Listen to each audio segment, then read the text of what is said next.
It's Rob Fleming here. How are you? I'm going to go ahead and give you some feedback right now, and hopefully everything will work out, and we'll be able to see what's going on. So first of all, good job in getting to this point. I thought that you've really made a lot of good leaps forward into what you're doing, and I just want to call out a couple things that you did that make a lot of sense. One, you've built a vestibule, which is great, but I wonder if the vestibule is a little bigger, maybe these cubbies could kind of just go right in there, right in that space. You see what I'm saying here? I'm going to make a little drawing there. And so this could be tile, and you have all the cubbies in here. So these would be cubbies on both sides probably. And that would be really great to come in that way because they come in very muddy. And one of the reasons I want to do that is that your bathrooms are not meeting ADA. They need to have a 5 foot turnaround in there. So you're going to want to make these rooms a lot bigger. And if you go on the chapters that we posted on Space Planning Basics, actually, I'm going to see if I need to post a chapter on ADA for you. There are some rules on bathrooms. So I think your building's going to get wider, is my prediction. And I think that's probably okay. If you do that, make sure that your clear story is actually over the space that is actually going to be the place that's not the bathrooms. You don't really need a clear story over bathrooms. For bathrooms, you can do a solo tube, which I'll show you when we get to the 3D drawings. The meditation is really interesting. Um, I was thinking that needs to be a little bit more tucked away or put away into a separate space that can be held, that can be closed with a door. This might be a nice little thing to add to your building to give it some more architectural interest. Maybe it's up on this side. Um, and so the meditation you should move off and give it its own. And that's also a good room if, the teacher's going to need a room that she or he can shut the door and go and talk to a student. So I think that's pretty important.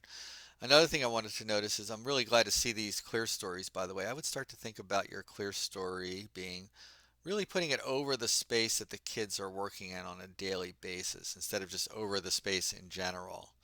I think your lab area table's too big and too wide. I'll make it a lot longer and thinner and start to show the stools and the furniture in here. I think once you put furniture in here, you'll see that this is a little tighter than you think. The teacher's desk also, I think, wants to either move to the side a little bit so that this can be a presentation wall. Maybe that's the answer. Or even giving her or him a little corner, forgetting this for a minute, maybe giving her or him a little corner. I don't think you need this door. Um, and even your computer area might be something that you can niche and move it into a little, build out your building a little bit so that all of these are kind of not so out in the space. That could even give you some shelving on the back here. Also look at some built-in shelving over here, maybe built-in counter with built-in shelving there would also make sense.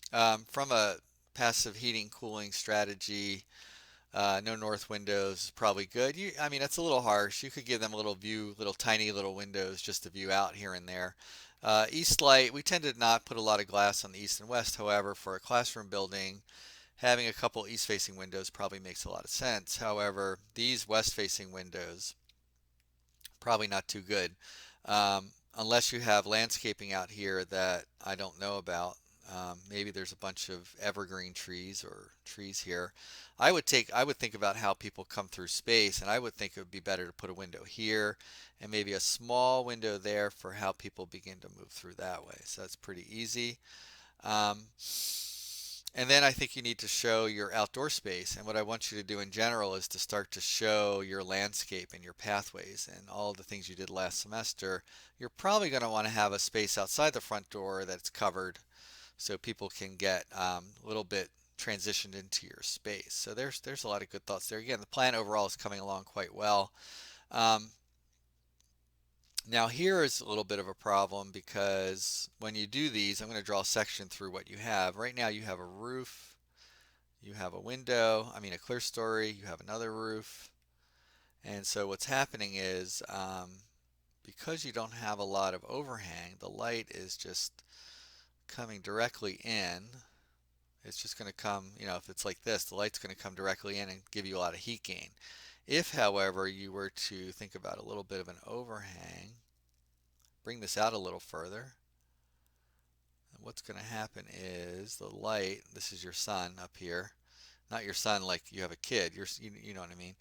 You're gonna get that, right? You're gonna get a nice bounce. So you're gonna have light doing that, which is really good.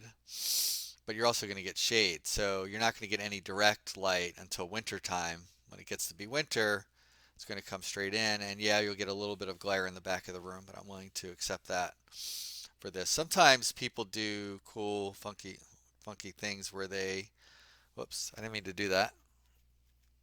Sometimes people will, um, they will hang pieces of fabric. That's weird. Why is my, they'll hang a piece of fabric in there to, just to help. I'll just skip ahead on that for a minute. I'm sorry. Uh, Gosh, shouldn't have gone to the, there we go.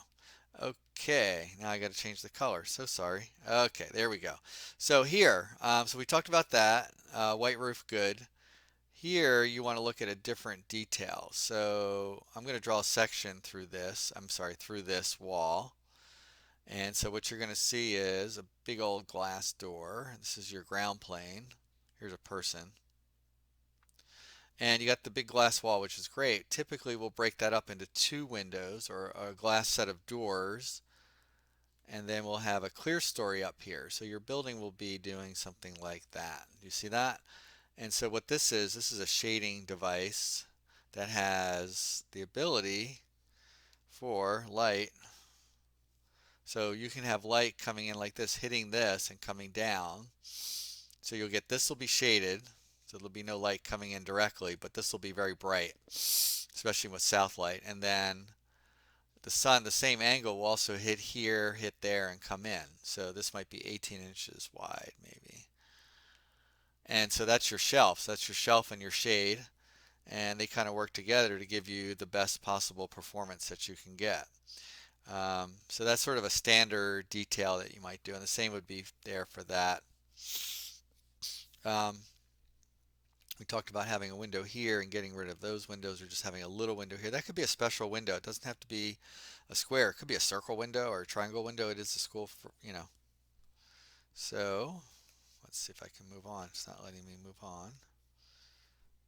Uh, uh, I'll do that. Ah, there we go. So here we were just talking about maybe pushing this out a little bit and creating a niche where this desk could be in here. And it would be nice to have a couple small windows that people could see out when they're sitting at their, seeing above the computers. Maybe there's a clear story window. But I wouldn't put a lot of windows on the north, just enough to kind of see out, get a sense of what it feels like. Um, oh, there we go. So there you go. There's that thing again that we talked about, having a little overhang here. Now I believe this is through the vestibule. So these cubbies could in theory move into here and be part of the vestibule, which would be great on two sides. We're talking about getting rid of that window, maybe making this a smaller window or maybe a vertical window or something that would capture a view at the end. We talked about the overhangs. If you do end up putting a window here, which would be really nice, you'd see all the way through. Make sure you cut through your door when you cut your section and show that window here, which would be pretty good. And you can start to show the ground plane, which is pretty critical. One thing that's going on down here is you have an interesting Revit thing here where your wall is, this is your wall. Okay, so here's a person way up here. And then this is the ground plane. And I noticed that you had block. So typically the block will come to the top of where that is and have a little line like you have, and I'll show you that in the elevation in a minute. And then here comes your brick up here. So you have your transition point pretty high. And the reason you do that is basically that's the foundation wall coming up to meet the slab, and you celebrate that and articulate that with the change of materials. So that's your CMU, that's your brick. We'll get into the details after spring break on how that wall breaks down. And in this one, you see that uh, this little tight here. It seems a little tight. Your ceiling height seems good. Yeah, so that's fine on that. And then here, yeah, so that's interesting. So that's through, that's looking to the south side, right? So Typically, you would take this guy and line it up architecturally with this so that it becomes unified as. So I would move that over a little bit. And as we said before, make sure in the plan view in the other direction it's over. That'll be pretty good. I don't know if you need full height windows on the east. If you don't, you can get some built-in bookshelves here underneath that. So I don't think all of your windows have to go that low, although it is for kids. So there's an argument to be made for that, which is a pretty strong argument actually. And okay, yeah, so this is good. So you'd have tile probably all the way. This whole wall at this height would be tile. It'd be nice to get another counter in here with shelves underneath it so the kids can get to the shelves, open shelving, and then maybe shelving above that the teacher can reach. I would consider making this glass here so that when you come into the building, you start to see through to where the entry is. You get a little bit of light. These are good for acoustics. So although they're ugly and typically architects don't like to use them, they get used a lot for the sound attenuation.